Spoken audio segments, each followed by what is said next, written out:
Hey Melissa, I've got some rust on my tools. What can I do?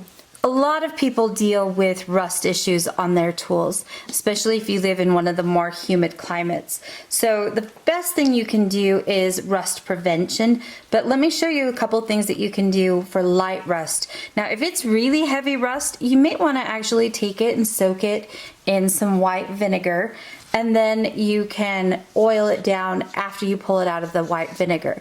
Like, there's a number of different things, and we'll talk about that later. But one of my favorite tools to use is just a steel brush in my flex shaft, and that can knock down a lot of rust really, really fast.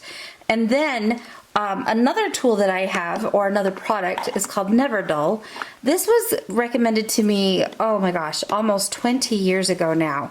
And it's a wadding compound. A lot of equestrian people will use this on their tack and stuff like that to keep it, you know, nice and clean. So what I would do is I just take that wadding compound and rub it on my piece, and it's going to help clean and remove some of the rust that we might have on the tools. It's also going to put a little bit of an oily barrier on there to help protect it from rusting back up.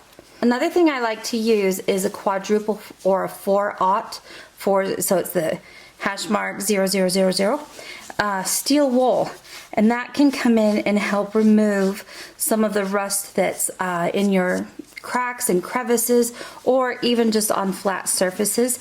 It's going to help clean all of that off as well. I like to use that with an oil, so whether you do a baby oil or a 3-in-1 oil, just to kind of help lubricate and loosen up some of those drier particles. Now, when it comes to preventing rust, I like to coat my tools in some kind of a protector. Comment protection, and I'll send you the links to the products that I like to use for preventing rust on my tools. This one is a Japanese oil, a little bit more expensive, but a little bit goes a long way. And that I'm just gonna spray on, rub around my piece, and then let it sit as is. When I'm ready to use this tool again, I can just come in, wipe it off, and then I'm ready to get to work. Another thing that you can do is use the silica packets that come in like purses or whatever else, and then store these items in a baggie with one of those little silica packets, or you can actually get a piece of chalk and place that into the container as well.